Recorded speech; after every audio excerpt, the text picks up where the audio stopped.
Hello and welcome to On Point. I'm Brooke Bennett. Today we'll be speaking with two photographers about modern photography and photojournalism. First we have David Blumenkrantz, a photojournalism professor here at Cal State Northridge University. Thank you, David. Thanks for having me. You have been a teacher of photography for over 15 years now. How would you say your instruction has changed as photography has evolved over the last 20 or so years since you've been? Well, the biggest change has been digital, switching from film to digital. Most of the work I did when I was a documentarist and a photojournalist was with film. And even when I came to CSUN 6 years ago, we were still teaching the students how to develop film and print photographs in the darkroom, sort of the old-fashioned way. They call it wet darkroom. Okay. But digital technology has become so high, the quality of digital has become sufficient enough so that a few years ago we switched over to digital, and so that's really the biggest change. There's a lot of technical things that go along with that we had to teach the students and teach myself to keep up with the times. Would you say you have a preference of film over digital? I don't really have a preference. I always tell my students that it's the photographer, not the camera. Mm-hmm. Some of the greatest photographs were taken in the 1930s, for example, and even before then, when photographers were using cameras that today would be considered antiques. Mm-hmm. So I think that the digital technology, like all technology, is meant to make our lives easier. Once you start using digital technology, it's a little hard to go back because it seems slower and more tedious and messier. Otherwise, yeah. Oh, okay. So you would say the biggest difference between film and digital is the speed and the convenience. The ability to shoot photographs on your camera and load them right into your laptop and disseminate them through the internet or online. It's just incredible how that has revolutionized photojournalism tremendously. You have done extensive photojournalism work and teaching in Africa. Can you share some of your experiences? Well, to keep it kind of brief, I got a BA in journalism from CSUN in '85, and a couple years later I found myself being hired by what they call non-governmental organization, an NGO, to work in Kenya, and basically using photojournalism skills, writing, editing, photography, and things like that to produce fundraising materials to sort of document relief projects and child sponsorship, water development, educational development. And then later on, as I stayed in Africa a little bit longer, I left that organization and I freelanced and I did some teaching, but I also did a lot of work with organizations like the Ndugu Society of Kenya, which worked with street children. I spent a couple years running their information department, and worked with various Kenyan government agencies and some of the United Nations agencies like UNICEF and refugee camp things, just all kinds of projects. It's too many to cram into a short discussion. Okay. Well, let's take a look at some of the photos from Africa. Oh, okay. Yeah. Can you tell us about this one? Yeah, this was actually from the very first week I was ever in Africa. It was in Zaire, which is now known as the Congo.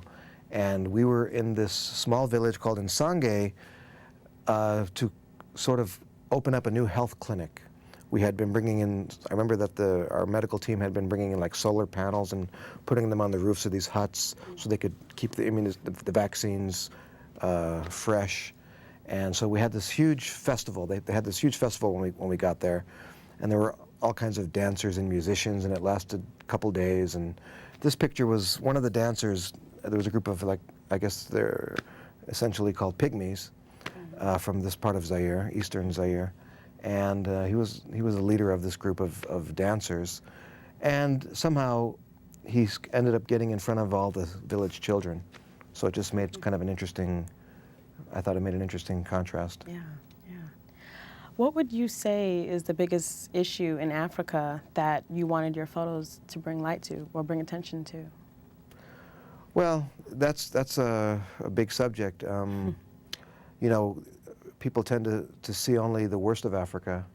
There's most of the news that we get out of Africa tends to be negative. It tends to be about civil war and famine and this and that. And I tried to find the humanity and the beauty in the chaos, if you will, because the nature of my work brought me to a lot of bad situations. I worked with, like I said, street kids and urban poverty, and there were Civil War situations that I had access to, and AIDS, and just so many different scenarios that were kind of bleak. But I always found beautiful, interesting people, and I always tried to, besides the reporting that I would do, I always liked to sort of capture these sort of environmental portraits that sort of showed people as, as just human beings.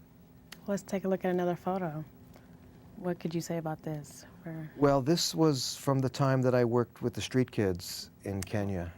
When I got to Kenya in '87 or '88, I noticed there were a lot of street kids, and I immediately became interested in them as people, and also as a subject for the camera. I used to walk around the streets a lot and take photographs of them. So it got to the point where after several years, after about 6 years, the organization, the Ndugu Society, they're still there today, they actually asked me if I would sort of become their information department supervisor, and I did a lot of work for them. And this photograph was a picture inside of a government remand home.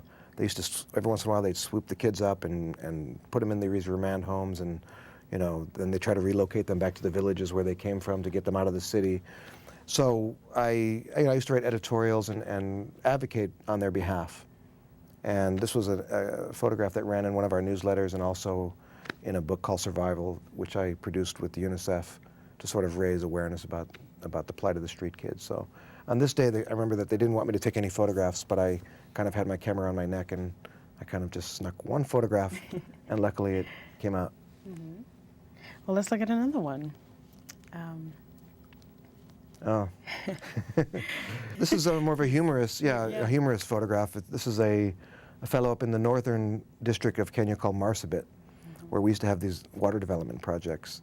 And we had a lot of engineers moving around to the different villages and helping the pastoralists build wells and gravity flow pipelines to bring water to their livestock so they wouldn't have to overgraze, and to combat, drought and famine, things like that.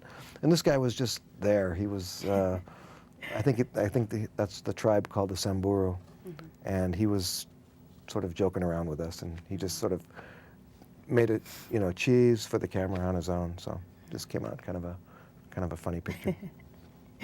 You have been published in a book called Survival that showcases your experience in Zaire. Can you share what the conditions were like for you as a photographer back then, and how you dealt with it? Well, yeah, it was, every country had different situations going on. I lived in Nairobi, which is sort of the hub of East Africa, and traveled to quite a few different places. And I think the book you're referring to is Survival, was actually more in Kenya, working with the street kids. Yeah, that was a book about people living in the slums, in the urban slums of Africa, people that had come from the villages to find work in the urban areas and ended up living in these huge, vast, really sprawling slum areas. And so for me, it was the days were filled with wonder, and some days were just magical because there was just so much beauty. Other days were very depressing and sad because there was a lot of suffering that I had to see. But for myself, it was always just a matter of always trying to make that human connection with people.